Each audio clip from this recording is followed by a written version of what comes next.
Alors pourquoi Carrosse a été choisi? Ce qu'il faut savoir, c'est que ce projet avait pour ambition de couvrir l'ensemble de la France. Il y avait des liens qui avaient été pris avec les différents ministères pour que plusieurs villes en France soient sélectionnées pour cette enquête sociophotographique. Le choix de Carrosse était assez stratégique puisqu'en fait la ville était en plein développement, elle était encore en travaux puisque depuis les années 60, date à laquelle la ville nouvelle avait été fondée, les travaux commencés, la population avait doublé, les équipements dans les années 80 étaient en cours d'établissement, mais encore en cours, donc il y avait aussi ce côté chantier qui était intéressant pour les sociologues et les photographes. Et puis ensuite, il y avait une sorte d'actualité autour de la ville, puisqu'elle avait notamment fait le sujet d'un article dans le Nouvel Observateur où justement on parlait de ces villes nouvelles en prenant l'exemple de Carrosse qui était passé d'un petit village à ce qu'ils appelaient dans l'article une ville champignon exemplaire.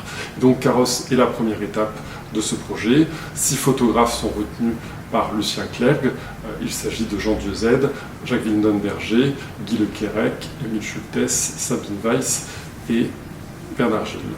Et ensemble, donc, ils vont pendant 10 jours, fin avril 83, travailler dans la ville avec une part de liberté, mais faire le portrait de cette ville. Et puis, suite à cette dizaine de jours d'enquête,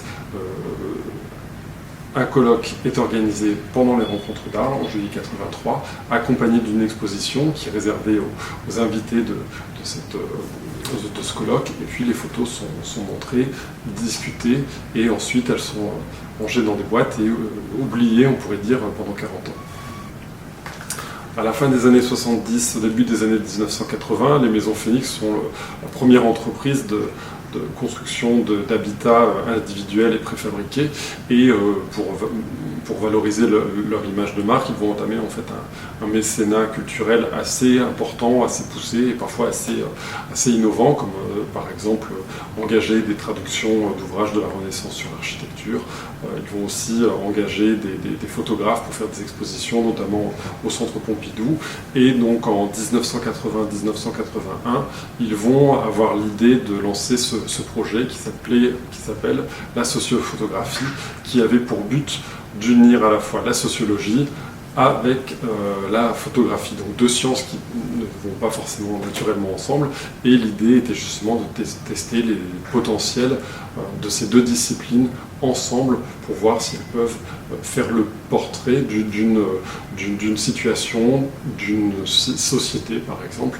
Et là, le cas précis était justement d'étudier la place de l'habitant dans l'urbanisme, dans les villes nouvelles, puisque Carrosse était une ville nouvelle. Donc ils vont se mettre en lien avec les personnages qui constituaient leur réseau, d'une part pour la photographie Lucien Clergue, qui était le fondateur des rencontres d'Arles, et d'autre part Pierre Bourdieu, le grand sociologue, qui lui travaillait depuis un certain temps sur justement ces questions de photographie. Et donc pendant 2 ans, ils vont préparer cette grande opération qui a été à la base de ce fonds photographique. Lucien Clergue avait demandé à 6 photographes de sa connaissance de participer à l'opération. Il y avait donc Jean Dieuze, Guy Le Quérec, Bernard Gilles, Émile Schultes, Jacques Windenberger et Sabine Weiss qui ont participé à ces 10 jours d'enquête à Carrosse. Alors, les photographes avaient une certaine liberté, on va dire, mais chacun a reçu des conseils, ou en tout cas on a demandé à se focaliser sur tel ou tel point de la vie carrossoise. À Jean Dieuze, on avait demandé par exemple de faire des photographies des rues, de l'architecture, de l'urbanisme en fait en construction. Sabine Weiss, qui était une photographe humaniste, devait plutôt s'intéresser aux scènes d'intérieur. Elle est entrée chez les gens à interroger des carrossois qui s'en souviennent toujours d'ailleurs. Émile Schultes, lui, avait pour mission de photographier les rues et la ville depuis l'hélicoptère grâce à un appareil panoramique. Guy Le Quérec s'est aussi intéressé aux scènes intérieures mais aussi aux scènes plus sociales, donc les scènes de carnaval, les scènes de fête. Il est entré aussi chez les gens. C'est un photographe qui s'intéresse beaucoup à la musique et on retrouve ça dans le corpus. Bernard Gilles, lui, était le tout jeune assistant de Lucien Clerc, il venait d'arriver en France pour l'assister sur les rencontres et l'école d'Arles qui venait de se créer. Et donc il s'est aussi intéressé davantage lui aux scènes de carnaval.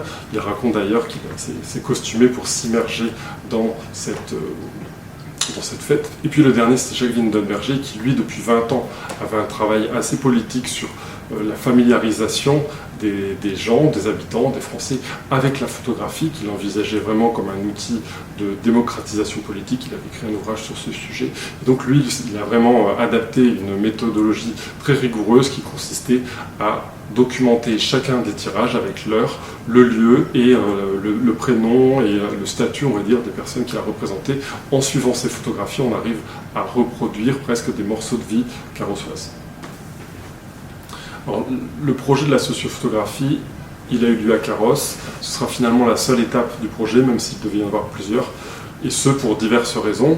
Donc après la présentation aux rencontres d'Arles, les photographies sont rangées, elles sont oubliées pendant presque 40 ans, jusqu'au don de Marc Netter en 2023 au Musée des Arts Décoratifs, ce dont il rejoignait aussi une histoire en fait, que l'institution avait eue sur les questions d'architecture, d'urbanisme dans les années 1960-70.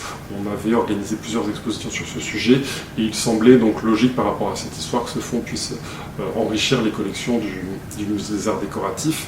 En 2023, au moment du don, on a donc fait une exposition qui s'intitulait « La maison pour tous », avec justement une présentation de ce fonds. Et puis tout de suite, on a envisagé avec le Centre d'art international de Carrosse, le SIAC, d'organiser une exposition là-bas. Et donc pendant 2 ans, avec les équipes du SIAC, et surtout avec les habitants et 3 artistes invités, on a pu donc mener un travail qui a mené à la présente exposition.